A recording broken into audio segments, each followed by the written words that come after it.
Di antara aturan memahami Quran itu memahami apa yang disebut mafhum, apa yang disebut mantuk.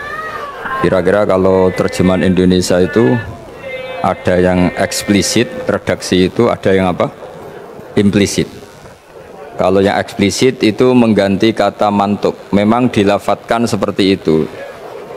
Yang mafhum itu bisa diartikan kayak semacam apa?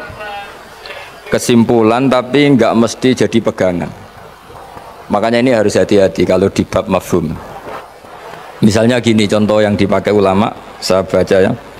Wal mafhum ma dalla alaihi lafdzu la fi mahallin nutqi. Yang dikatakan mafhum itu kesimpulan yang tidak didapatkan dari tag letterlek. Ya, tidak didapatkan dari tag letterlek. Misalnya begini. Ini diberi contoh misalnya innalladzina ya'kuluna amwalal yatama zulman innama ya'kuluna fi butunihim nar. Orang yang memakan hartanya anak yatim secara zalim maka sama juga makan api neraka. Sekarang terus Anda berdalih, wong saya tidak makan, Gus mau gasap tok. Saya nyuri. Berarti kalau nyuri sepeda motornya cah yatim nggak apa-apa kan, nggak dimakan. Nah itu sarap itu. Maka cara maknanya gini, orang yang memakan harta anak yatim dalam kurung baca merusak, baca merugikan. Sehingga kata yaquluna amwalal yatama adalah ibaratun an aqallil ifsad. Makan tuh kan sebanyak-banyaknya kan satu piring dua piring, itu saja haram. Apalagi mengambil mobilnya, mengambil tanahnya.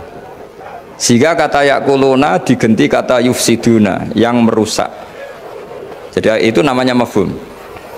Jadi mafhum itu, nah kadang mafhum itu aulawi itu lafadz yang disebut dengan mafhumnya itu maknanya ekstrim mafhumnya. Misalnya ada ayat fala taqul lahuma uffin, maka jangan pernah berkata pada orang tua kamu hus atau uf. Kamu nggak bisa bilang gini, yang diharamkan itu mengatakan hus, kalau misoh kayaknya enggak gitu. Tidak bisa seperti itu. Kalau kata hus, kecewa lah. Ufin itu dalam bahasa Arab atadojjar, saya merasa tidak nyaman dengan orang tua itu, orang Arab bilang ufin atau us gitu, gitu pokoknya tidak enak lah. Kalau itu saja nggak boleh, maka bilang kakek aneh jancuk lebih tidak boleh. Nah kalau itu tidak boleh karena menyakitkan, ya misalnya orang tua itu nggak boleh karena menyakitkan. Membiarkan orang tua sampai utang-utang tonggo, sampai pinjem-pinjem itu juga menyakitkan. Jadi kalau menyakitkan misoh itu karena kata-kata, menyakitkan ekonomi itu secara kejiwaan. Sehingga terus ulama mengatakan semua bentuk yang menerantarkan orang tua maka hukumnya haram. Itu semuanya mafhum, difahami dari kata fala taqul lahuma uffin. Begitu seterusnya. Dan itu oleh ulama dibabkan bab mafhum dan mantuk. Ya saya baca ya beberapa teks aslinya.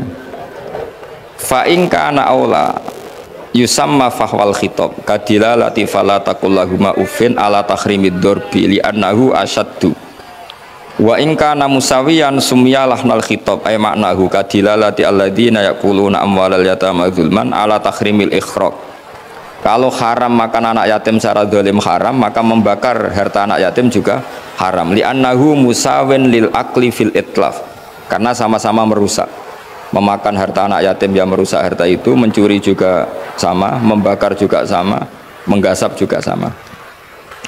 Nah pertanyaannya adalah hal dilalatu dzalika qiyasiyatun aw lafdhiyatun majaziyatun aw haqiqiyatun. Lalu lafadz bisa dimaknani sejauh itu dilalahnya lafziyah, apa hukmiyah, apa qiyasiyah. Misalnya gini ya, ini mungkin mudah difahami ya. Saya misalnya punya satpam atau punya pembantu atau punya candalem, kalau dalam bahasa pesantren itu 3 misalnya.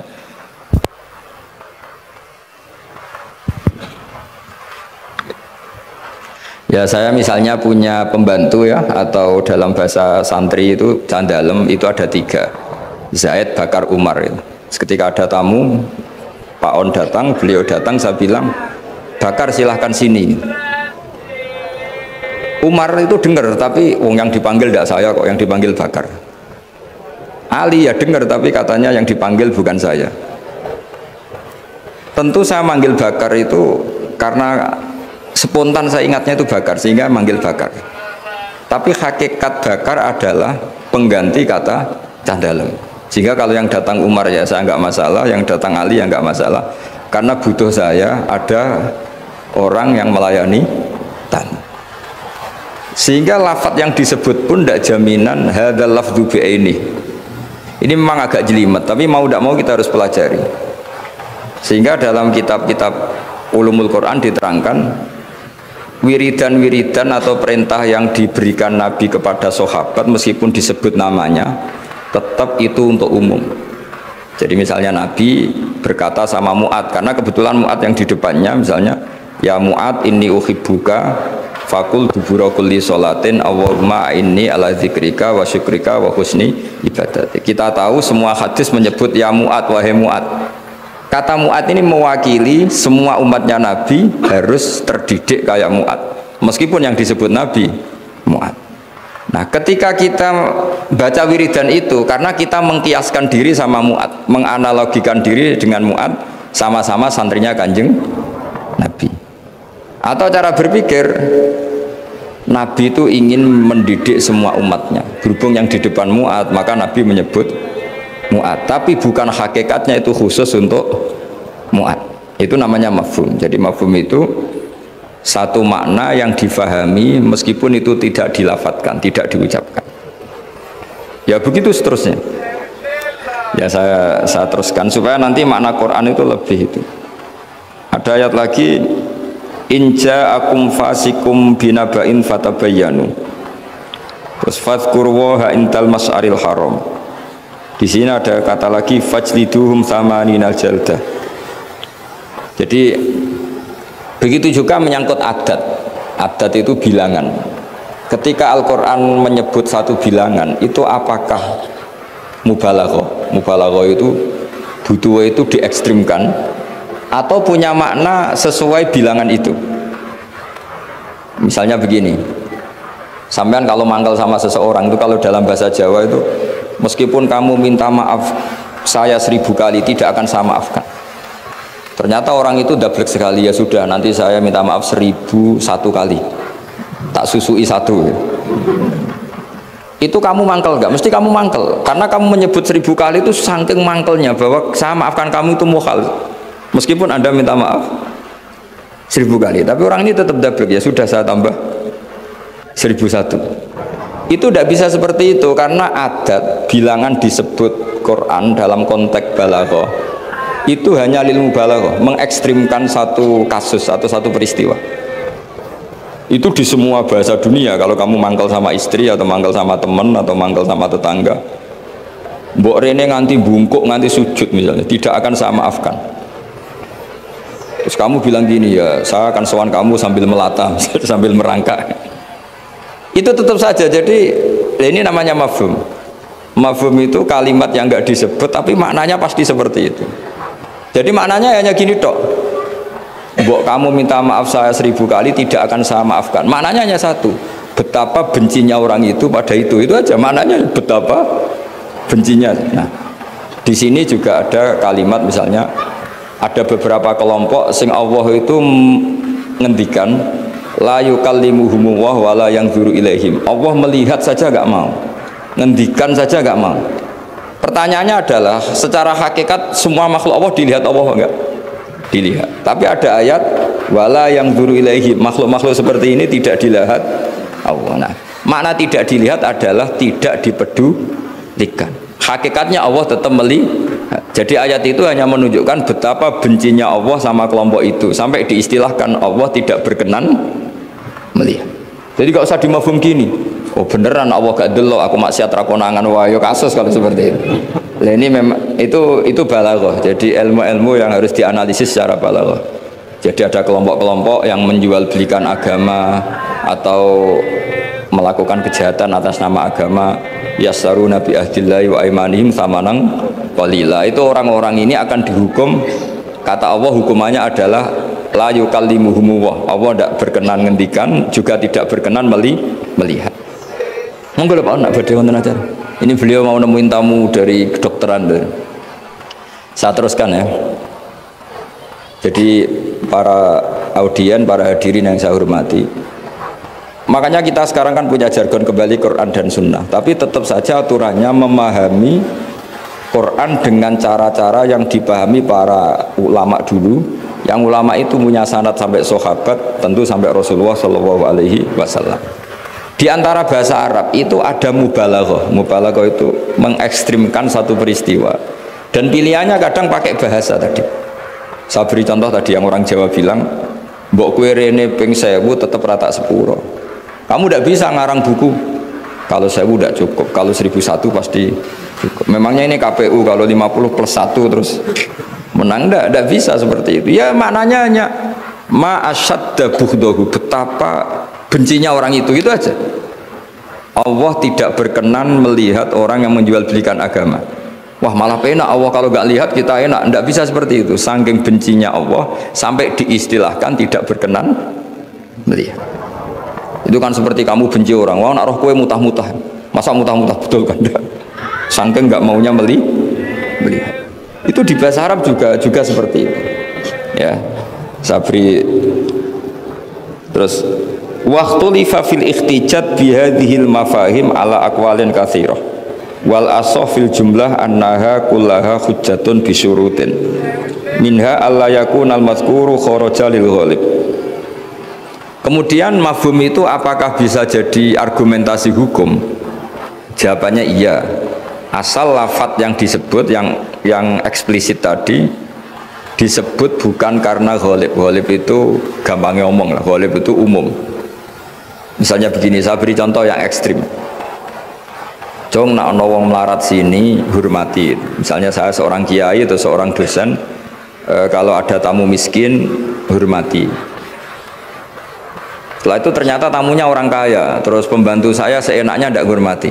Alasannya yang harus dihormati itu yang miskin, kalau yang kaya tidak perlu. Ini tentu pembantu yang buruk. Karena mengatakan jika yang miskin hormati itu sebenarnya maknanya itu prioritas, bukan catatan hukum. Jadi kalimat disebut itu kan kadang catatan hukum, kadang prioritas. Kalau tadi ya maknanya hanya jika orang miskin prioritaskan, bukan berarti yang kaya tidak perlu dihormati. Nah itu banyak di Quran, di hadis, lafadz yang sebetulnya disebut itu prioritas, tapi oleh orang yang enggak ahli bahasa dianggap catatan apa? Hukum. Maka itu menjadi gaduh, secara hukum menjadi gaduh. Saya beri contoh yang ada di Quran. Kalian tuh haram menikahi anak tiri itu anaknya istri yang serumah dengan kamu. Yang serumah dengan kamu itu bukan catatan hukum. Ya jadi begini ya, misalnya saya beri porsi hukum fikih ya. Yang diharamkan dalam Islam itu kan 3. 1 karena nasab, 2 karena rodok penyusu, 3 karena musyawarah. Musyawarah itu besan. Kalau yang karena nasab kita tahu 7 ya, kalau dalam bahasa Arab 7, kalau dalam bahasa Jawa itu tinggal 4. Ya 7 itu apa saja, coba yang hafal Quran tuh, hurrimat alaikum ummahatukum wa banatukum wa akhwatukum wa ammatukum wa kholatukum wa banatul akhi wa banatul ukhti. Itu kalau dalam bahasa Arab muharramatun nikah itu ada 7, tapi orang Jawa bilang hanya 4. Sebenarnya memang 4 karena orang Arab itu kan ngitungnya ibu, putri, saudara putri, bulik dari bapak, bulik dari ibu, keponakan dari saudara lelaki, keponakan dari saudara perempuan. Kalau orang Jawa kan ngitungnya bulik ya 1, ya kan, saudaranya bapak atau ibu kita bilang bulik. Kalau orang Arab enggak, kalau saudaranya bapak ammah, ya saudaranya bapak itu ammah, kalau saudaranya ibu kholah, maka dihitung 2, wa ammatukum wa kholatukum. Kalau anaknya saudara orang Jawa bilang keponakan, kalau orang Arab dihitung wa banatul akhi wa banatul ukhti. Sehingga 4 ini di Jawa diringkas jadi berapa? 2, yaitu haram menikahi bulik dan haram menikahi keponakan. Jelas ya? Kemudian yang kedua haram karena rodok. Jika kamu nyusu sama Sri misalnya, otomatis anaknya Sri saudara rodok, dan ibu yang kamu susui otomatis ibu rodok, suaminya Sri bapak rodok. Itu karena rodok. Terus ketiga karena musoharoh. Ya ini didengerin ya, supaya jadi ahli hukum. Jadi masa Universitas Islam Indonesia tidak tahu muharramatun nikah.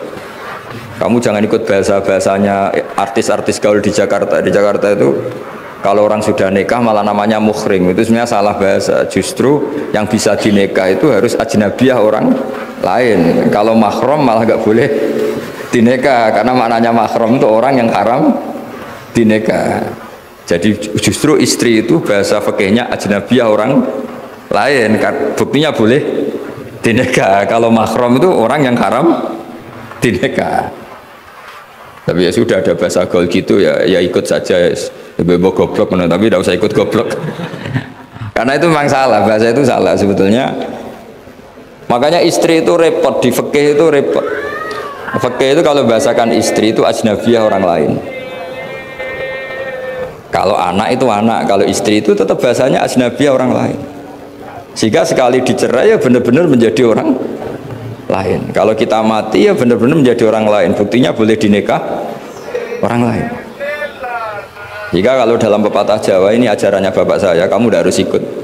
Kalau ajaran bapak saya, nak bojo be anak tukaran, kowe kudu bela anak. Mergo ora ono mantan anak, tapi sono mantan istri.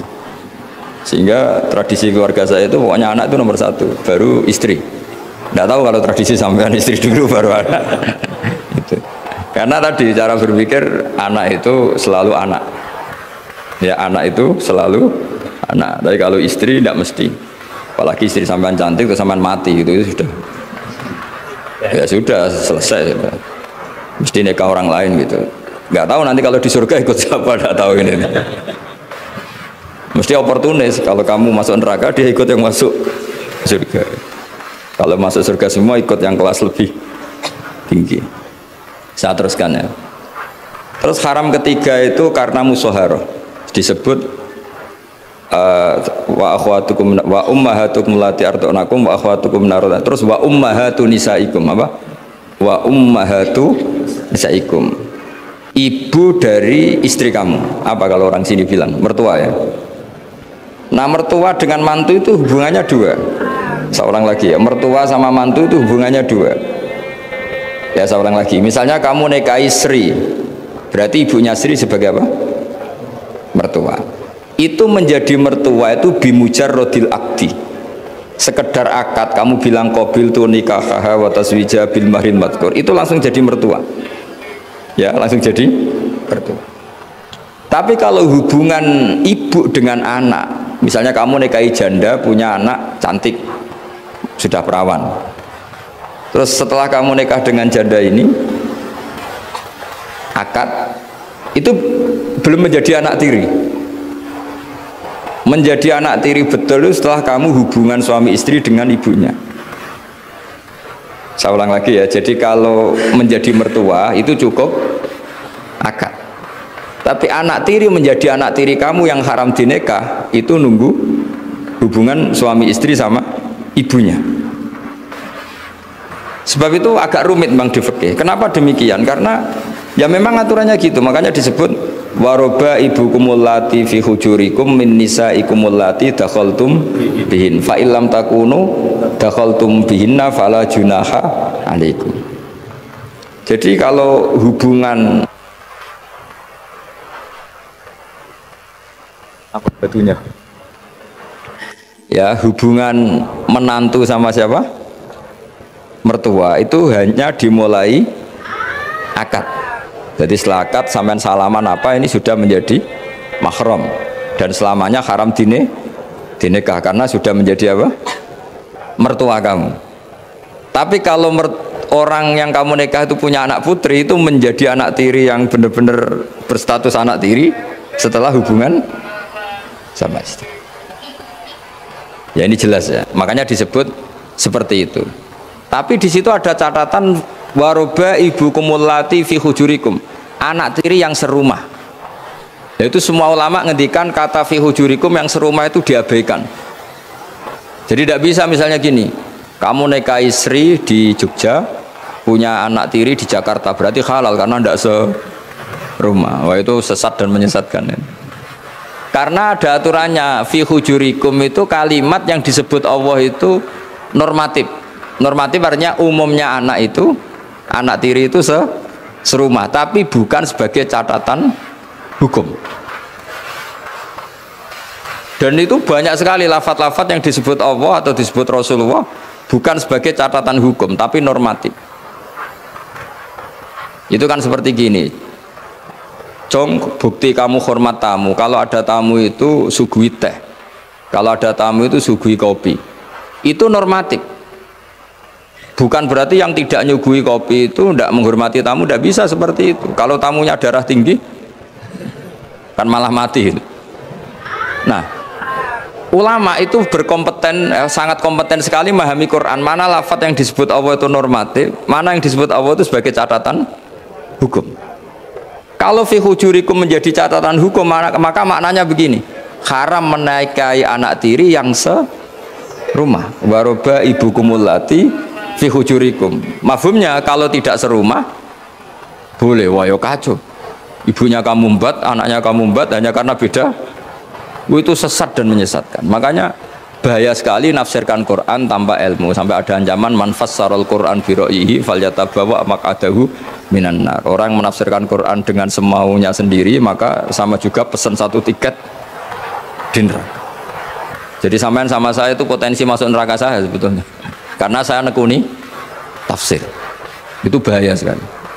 Sebab itu saya tradisikan kalau ngaji itu pakai kitab supaya sanadnya mutasil sampai Rasulullah SAW. Nggak boleh mengajarkan Quran terjun bebas menurut saya. Memangnya agama menurut kamu enak aja.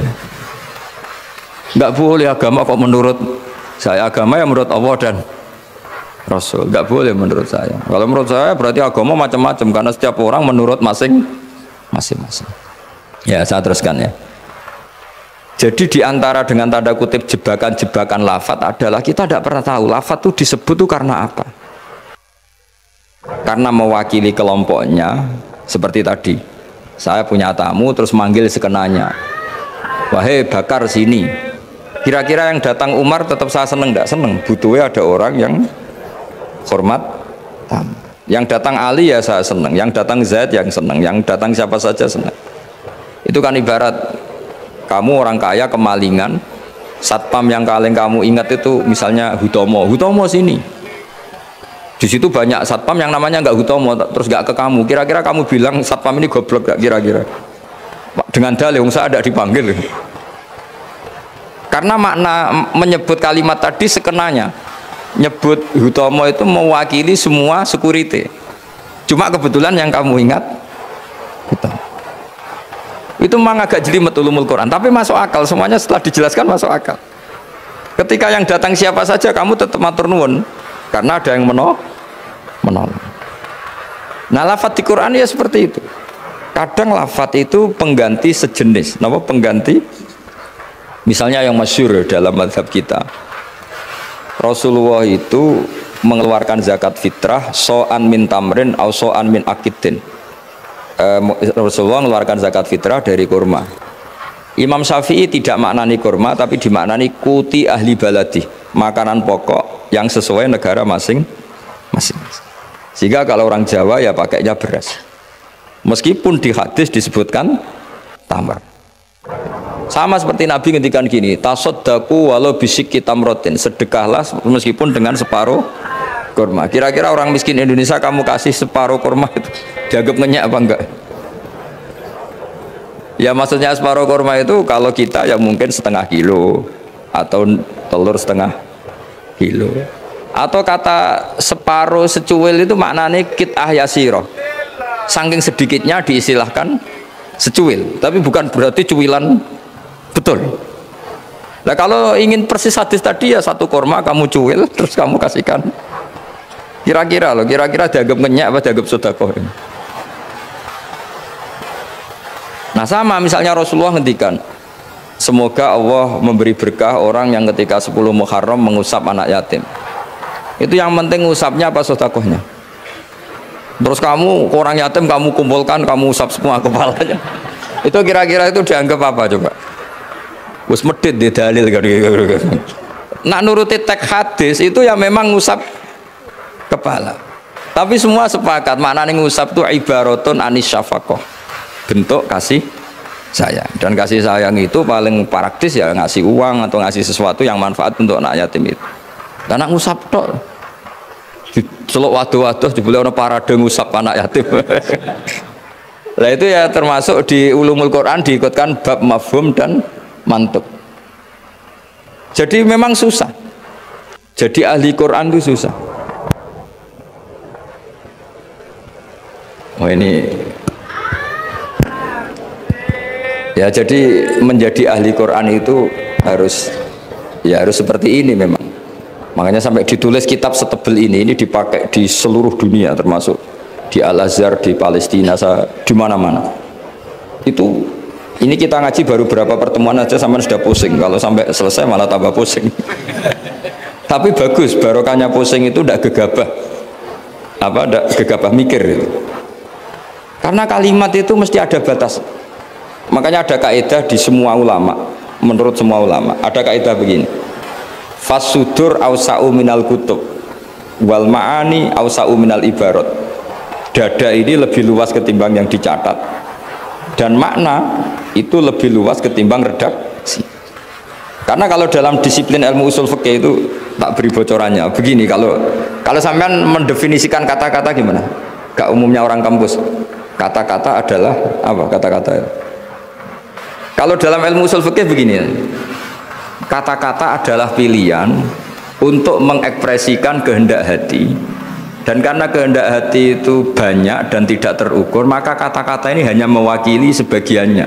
Dari awal sudah disebut mewakili sebagiannya. Misalnya begini, ketika Rasulullah mewajibkan zakat padi misalnya, atau zakat gandum, pikirannya Imam Syafi'i itu mewakili kata kut. Yang wajib zakat itu makanan pokok, sehingga Imam Syafi'i hanya mewajibkan yang dizakati itu hanya padi, gandum, jagung, kacang, pokoknya yang bisa jadi makanan pokok. Kira-kira Imam Syafi'i itu tidak mewajibkan zakatnya kangkung, melon, mangga gitu, karena tidak makanan pokok. Tapi dalam mazhab lain enggak, ketika Rasulullah mewajibkan mezakatkan padi, itu maknanya itu matum pituhul ardu, apa saja yang tumbuh dari bumi. Sehingga kelompok ini termasuk Yusuf Qardomi mewajibkan zakat melon, mangga, pokoknya semua buah-buahan, semua tanaman wajib zakat. Karena ketika Anda mengatakan begini misalnya, Jong nak ono tamu kai pelem, kalau ada tamu, tetangga atau tamu kasih mangga, sementara di rumah kamu itu ada mangga, ada melon, ada semangka. Maksud kamu itu didik anak supaya derma dengan memberi apa saja. Kebetulan yang kamu ingat melafatkan mangga. Apa harus mangga? Nggak, cara sampean tak polling, milih mana aja. Ya saya punya anak, yang di rumah saya itu ada mangga, ada semangka, ada melon. Terus saya bilang ke anak saya, nak, tangga itu ke tetangga kasih mangga. Kata mangga itu bisa diganti melon apa enggak? Bisa, karena semangat saya adalah mendidik anak saya itu dermawan, peduli sama tetangga. Kebetulan yang ingat mangga, sudah ini tetangga ya. Lalu tetangga itu maknanya tetangga apa manusia? Sehingga pas itu ada tamu tapi tidak tetangga, gak usah kayak ikan gak tonggo. Nah, makanya ini kan jadi PR.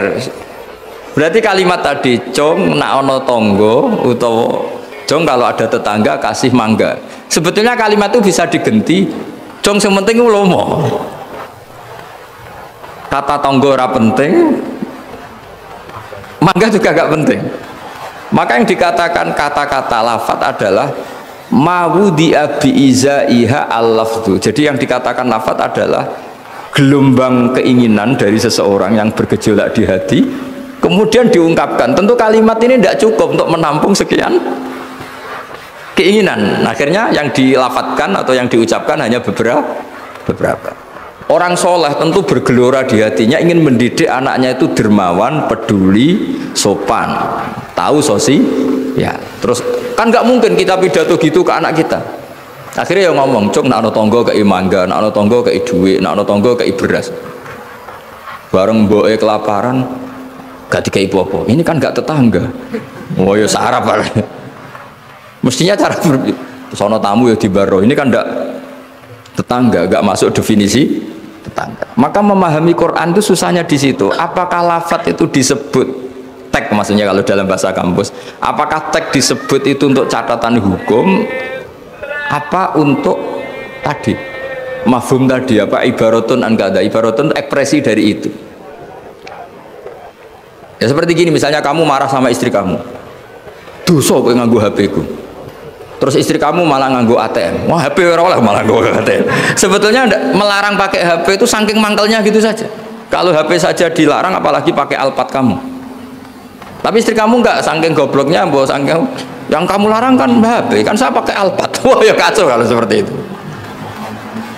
Maka sebuah tag atau lafadz kalau dalam bahasa Arab itu maknanya apa ya? Ya sudah seperti tadi. Saya berkali-kali nyontohkan yang awam ya. Ada seorang dikandani, "Cung, jogeman nabok ibu jumu." Nabok itu memukul pakai tangan. Suatu saat istrinya lapor lagi, "Pak Kiai sekarang nggak pakai tangan tapi nyaduk." Nah ketika santrinya di kemarin, "Kenapa kamu masih nyaduk istri kamu? Kan Pak Kiai larang hanya nabok, kan pakai tangan, ini pakai kaki." Kan beda.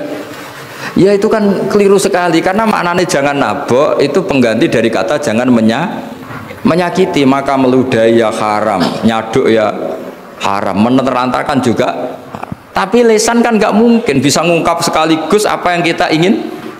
Akhirnya lisan melafadzkan sesuatu yang hanya mewakili sekian. Makanya disebut fal ma'ani ausa'u minal ibarat. Makna itu lebih luas ketimbang redaksi. Coba misalnya zaman Jenderal Sudirman angkat senjata untuk ngusir Belanda, terus pasukannya hanya ngangkat tok. Ya, terus mesti Jenderal Sudirman cek goblok ya. Kalau dimarahin kan sudah ngangkat. Terus ada Belanda yang mau nembak kita, usir Belanda. Belandanya tidak kamu tembak. Kenapa? Mintanya kan diusir. Perintahnya kan diusir, bukan ditembak. Kasus nggak kira-kira ada pemahaman seperti itu? Tapi lafadz tuh nggak mewakili, kalimatnya angkat senjata, usir penjajah. Padahal maknanya apa coba? Jadi kan nggak terwakili oleh kalimat angkat senjata, usir penjajah. Barang penjajah ini menembak, kamu diam saja. Gimana caranya nangkep terus mengusir? Kan nggak ada perintah menembak, usir. Itu kan kasus seperti itu. Jadi makanya di antara syurutul mufassir yang paling pokok adalah maliyan bil arabiyah. Dia punya kemampuan kesusastraan Arab. Karena nggak bisa seorang mufassir menafsiri Quran tanpa punya kemampuan balaghatul Arab. Yaitu yang disebut Allah Ta'ala, wa innahu latanzilu rabbil alamin nazala biruhul amin ala qalbika litakuna minal mudzirin. Terus apa? Bilisanin arabiyyin mubin. Jadi Quran itu pakai lisanul Arab. Sehingga kalau dalam kitab-kitab besar diterangkan, ketika Rasulullah dikatakan begini oleh Allah, liyaghfira laka Allahu ma taqaddama min dzambika wa ma ta'akhkhara, itu bukan berarti Nabi pernah dosa, enggak, karena Nabi itu maksum. Maksum itu terjaga dari dosa. Tapi itu ekspresi mahabbah. Saya ulang lagi, itu ekspresi mahabbah. Misalnya saya senang sama seseorang, mesti kalau ketemu saya, sudah kamu tidak usah khawatir sama saya, kesalahan-kesalahan kamu sudah saya maafkan. Sebetulnya itu hanya ekspresi mahabbah.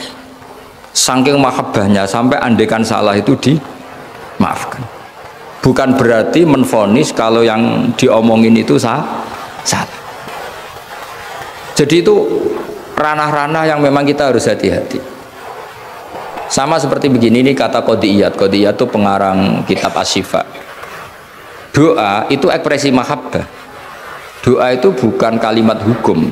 Kalau kalimat hukum itu kan iya sama tidak. Tapi doa itu enggak. Doa itu ekspresi mahabbah. Misalnya kita ketemu Zaid, kita bilang assalamualaikum warahmatullahi wabarakatuh. Semoga kamu dapat keselamatan. Nggak perlu Zaid tersinggung. Memangnya saya celaka kok sampai doakan selamat. Kalau nuruti mafhum, didoain selamat itu kan berarti sebelumnya tidak selamat, didoain pinter sebelumnya tidak pinter, didoain kaya sebelumnya miskin. Tapi itu kata hukum, itu pemahaman secara hukum. Iya dan tidak. Kalau pemahaman secara peradaban tidak gitu. Orang mendoakan bukti senang, ya sudah seperti itu. Ya semoga kamu sukses. Ketemu direktur ya kita bilang semoga kamu sukses. Terus direkturnya tersinggung. Ya sukses saya atau dibang kamu, saya sudah direktur. Ya ada seperti itu. Mendoakan seperti itu bukti mahabbah, bukti Nah, Allah karena saking senangnya kepada nabinya, Allah ketika mukhotobah, ketika dialek dengan nabi memulainya dengan afawwahu angka. Allah telah memaafkan kamu. Itu bukan berarti sebelumnya nabi melakukan kesalahan. Ekspresi mahabbah akan mengatakan demikian. Jadi itu masalah-masalah yang tadi saya utarakan. Fal ma'ani awsa'u minal ibarat. Apa yang ada di hati, ma'ani itu sesuatu yang kita kehendaki. Ma'ani itu dari mufrad maknan, sesuatu yang dikehendaki itu bergejolak jauh lebih dahsyat ketimbang redaksi. Jadi misalnya pagi-pagi le nak tangi turu itu nang wudu, nang sarapan itu. Ya sudah, itu ekspresi bentuk cinta orang tua kita ke kita, bahwa bangun tidur itu ya wudu terus sarapan. Tapi lalu misalnya anak ini melakukan selain sarapan asal menyenangkan orang tua, ya seneng. Jangan monoton terus saya harus sarapan, ini perintah orang tua. Tidak seperti itu. Nah sekarang faktanya itu banyak orang memahami Quran secara tekstualistik atau secara harfiah. Itu dalam ulumul Quran itu bahaya sekali, karena itu tidak mewakili. Saya beri sekian contoh bahwa teks itu kadang tidak mewakili. Misalnya gini, matsalul ladzina yunfikuna amwalahum fi sabilillah kamatsali habbatin ambatat sab'a sanabila fi kulli sumbulatin mi'atu habbah.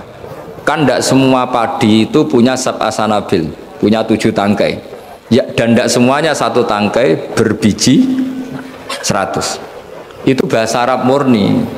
Ibaratnya seperti itu ya, redaksinya Pak, ibaratnya seperti itu, bahwa sedekah yang diterima Allah ibarat padi yang tumbuh dalam kondisi paling ideal. Dan orang Arab maupun orang Jawa atau orang mana saja biasanya mengekspresikan ideal itu pakai angka. Misalnya, wah itu sugih dunia sak gunung, itu maknanya kaya sekali. Padahal banyak orang punya gunung tidak kaya karena gunungnya tandus. Tapi orang itu akan sepakat, itu kaya sekali, punya harta 1 gunung. Cara cah cilik nak bantah-bantah, dunyaku sak gunung, tidak muni sak langit. Ya pokoknya ingin menunjukkan bahwa kaya raya yang tidak terhingga. Loh itu banyak di Quran seperti itu. Maka saya beri definisi ya supaya sampean ahli usul fikih. Apa yang dikatakan tag? Mawudi'a bi'izaiha al-lafdu. Yang dikatakan tag adalah ekspresi dari gejolak batin ingin mengungkapkan keinginan. Karena batin ini bergejolak, teks ini hanya mewakili sebagiannya. Kayak tadi kamu ketakutan di dalam rumah ada ular gitu, misalnya ibu-ibu atau mbak-mbak, mesti manggil kan, Kak Rene, ingatnya kakaknya. Terus adiknya di situ, nggak ke situ. Kenapa kamu nggak ke situ, ada ular? Kan kakak panggil kakak, saya kan adik. Kira-kira kamu mangkel nggak sama adik yang seperti ini kira-kira? Goblok atau sekolah mesti gitu. Nah sebetulnya kalau ini waras, adiknya waras, cara berpikir kayak gitu. Kakak dalam bahaya minta pertolongan, dan kalimat kak atau mas itu ekspresi dari orang yang dimintai pertolongan. Jadi kata mas dihilangkan, diganti orang yang dimintai. Sehingga kalau yang datang bapaknya ya seneng, pamannya ya seneng, adiknya ya seneng, meskipun kalimatnya bilang mas atau kakak. Jelas gini ya. Itu dibabkan tadi mana kitabnya? Dibabkan di mafhum dan mantuk. Ya, dibabkan di mafhum dan apa? Mantuk. Saya teruskan lagi ya. Di annahu innama khassa bidzikri li ghalabati khudurihi fi dzihni. Jadi ini jelas ya. Mungkin ada banyak yang pintar bahasa Arab, ini saya baca teksnya. Li annahu innama khassa bidzikri li ghalabati khudurihi fi dzihni. Kenapa menyebut si A si B? Karena yang kebetulan diingat. Tapi makna yang diinginkan kan siapa saja yang menolong karena ada ular, meskipun menyebut seseorang. Ya kayak tadi misalnya satu rumah itu ada kakak, adik, paman. Terus ketika ada ular atau ada maling kita bilang, "Kak tolong." Kak tolong itu sebetulnya mewakili siapa saja yang bisa menolong. Kebetulan yang pas diingat saat itu kakak. Tapi andaikan yang datang pamannya ya seneng, adiknya seneng atau siapa saja. Jadi pertanyaannya adalah yang paling pokok dari itu adalah minta tolong, bukan kalimat kakak. Nah, yang kalimat kakak ini namanya apa? Disebut karena diingat, bukan disebut karena catatan hukum. Nah, itu ada ilmunya. Berapa kalimat yang disebut karena yang diingat atau sebagai catatan hukum. Kalau sebagai catatan hukum ya punya mafhum mukhalafah. Kalau tidak ya tidak. Misalnya begini, ada pernikahan Sri sama Zaid. Kemudian Zaid ini security atau cadalem. Terus ketika tak panggil Zaid datang, yang datang Umar. Kan sama-sama cadalem, tidak bisa kalau seperti itu harus Zaid karena mewakad nikah. Masa akad nikah diganti-ganti kan tidak bisa. Kan sama-sama cadalem ya tidak bisa. Lama-lama sampean maju kan sama-sama manusia ya tidak bisa kalau konteks seperti itu. Makanya lafadz disebut itu dilihat, disebutnya sebagai catatan hukum apa sebagai tadi yang sedang diingat. Ya jadi jelas ya. Jadi itu ada aturan-aturannya. Li'annahu innama khassa bidzikri li ghalabati khuduri fi dhihni. Terus kedua ada catatan lagi wa alla yakuna muwafiqan lil waqi'. Ya, di antara catatan hukum lagi sesuatu itu tidak lazim sebagai fakta. Saya ulang lagi, sesuatu itu tidak lazim sebagai fakta. Misalnya begini, kita tahu yang namanya nasi itu makanan pokok, ya kita tahu teh itu minuman. Ketika saya bilang, "Jong saya ambilkan teh," itu apakah maknanya itu teh? Apa maknanya itu minuman? Beda dengan mengatakan satu gelas ini bernama teh. Kebetulan itu teh betul. Itu namanya mengatakan sesuatu sesuai hakikat. Karena teh ya dikatakan teh. Tapi kalau mengatakan tamu saya ambilkan teh, ini pertanyaannya adalah teh itu menggantikan kata minuman apa memang harus teh? Jadi itu memang seperti itu. Sehingga di hadis banyak dawai Nabi itu diganti, tapi penggantinya harus ulama. Kalau tidak ulama namanya bid'ah. Misalnya Nabi mengajari gini, anak-anak kamu ajarin panah. Dulu alat perang itu ya panah. Terus di era modern kamu tetap pakai panah, musuhnya pakai brand. Kan Nabi dawuhnya panah. Ya taqabbalallahu minna minkum taqabbal. Jadi seperti ya tadi seperti karena Nabi ketika mengatakan panah adalah ibaratun an alatil harbi, implementasi dari alat perang yang zaman itu panah. Itu kan sama seperti Nabi ajari anak kamu berkuda. Dulu alat perang transportasinya itu alatnya itu kuda. Sekarang musuh pakai pesawat tempur, kamu pakai ya tentu itu gak relevan kan. Lah kalau gitu berarti gini, di Quran tuh jelas ada kalimat ini, wal khayla wal bighala wal hamira litarkabuha wazina. Kamu saya beri nikmat, ada kuda, ada unta, ada macam-macam. Terus di antara ayat terusannya litas tahu ala duhurihi summa tazkuru ni'mata rabbikum idastawaitum alaihi wa taqulu subhanalladzi sakhkhara lana hadza wa ma kunna lahu muqrinin wa inna ila rabbina lamunqalibun. Saya bikin unta, saya bikin kuda, saya bikin khimar, saya bikin bighal, supaya kalau kamu sudah tenang di atas punggungnya, kamu berdoa subhanalladzi sakhkhara lana hadza. Terus kamu karena tekstualistik, kalau naik Innova nggak baca doa itu, naik pesawat ini kan tidak kuda. Kira-kira dibilang saraf enggak kira-kira seperti itu. Terus kamu bilang, oh ayatnya tentang kuda, ini Innova kok. Tapi cara memahami kita tidak seperti itu. Kata kuda di situ adalah alatul markab, alat berkendara. Kata unta di situ adalah alat berkendara. Maka semua transportasi atau alat transportasi kita kalau naik ya tetap berdoa subhanalladzi sakhkhara lana hadza. Dan itu seterusnya ya. Jadi ngaji pertemuan ini ingat-ingat ya kaidahnya apa? Fal ma'ani awsa'u minal ibarat wasudur awsa'u minal kutub. Itu semua ulama pasti bilang seperti itu. Kalau sampean belum pernah bilang berarti belum ulama. Makanya ini dimulai sekarang. Untuk saja di ulama harus hafal kaidah apa? Fal ma'ani awsa'u minal ibarat wasudur awsa'u minal kutub. Itu nanti kalau sampean sudah pinter itu pinter betul nanti. Bukan pinter-pinteran tapi pinter betul. Karena memang seperti itu. Sehingga misalnya Rasulullah dulu, tofa Rasulullah rokiban, Nabi tawaf secara berkendara. Saat itu tentu naik unta. Sekarang orang-orang sepuh pakai kursi roda. Jangan terus bilang gini, dulu Nabi naiknya unta, maka orang sepuh nggak boleh pakai kursi roda, harus pakai unta. Yo dia tabuki polisi Arab aneh-aneh. Jadi karena dulu Nabi sudah berumur dan beliau tidak suka memaksakan, dan untuk menunjukkan kalau tawaf secara berkendara itu sah, boleh, terus beliau naik unta sambil apa? Tawaf. Akhirnya kesimpulan hukumnya apa? Boleh berkendara saat tawaf. Sudah untanya dibuang. Maksudnya harus pakai untanya. Lama-lama nanti gini, nggak boleh tawaf sekarang. Dulu Nabi tawaf langsung tanah, ini sudah keramik gini, nggak boleh. Ya repot kalau kamu perdebatkan begitu terus, ya repot.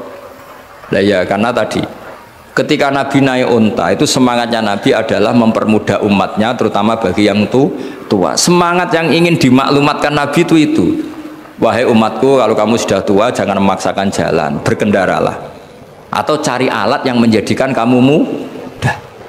Nah itu tentu gak tersampaikan semuanya dengan redaksi, tapi dadanya Nabi bergejolak ingin mengimplementasikan bahwa agama ini yuridu wa bikumul yusra wala yuridu bikumul usra. Wah itu tentu gejolak ini kan nggak terwakili oleh lafaz. Seperti kamu bilang ke istri kamu, "Dek, saya cinta kamu karena kamu cantik." Itu bukti seneng saja. Nak bojone cerdas, berarti aku nak selek kira seneng. Wah ya repot kalau gitu. Padahal kalimat itu maknanya kan gitu. "Dek, saya seneng kamu karena kamu cantik." Mafhumnya apa? Kalau tidak cantik, kalau sudah tidak cantik tidak seneng. Tapi tidak seperti itu. Pokoknya kamu itu ingin gombal terus ngomong itu aja. Jadi makanya walhasil itu tadi, ingat-ingat ya Pak, fasudur awsa'u minal kutub, bahwa dada kita ini lebih luas ketimbang yang kita tulis. Ya, dada kita lebih luas ketimbang yang kita tulis. Terus wal ma'ani awsa'u minal ibarat. Makna yang kita kehendaki itu jauh lebih luas ketimbang redaksi. Karena tadi kita manggil security misalnya si A, yang datang selain si A juga nggak masalah. Karena kata si A tadi hanya keterbatasan kita sebagai manusia, sehingga harus menyebut satu orang. Padahal siapa saja nggak masalah. Karena butuhnya kita ada yang menolong atau ada yang membantu. Ya saya ulang lagi ya, fal ma'ani awsa'u minal ibarat wasudur awsa'u minal kutub.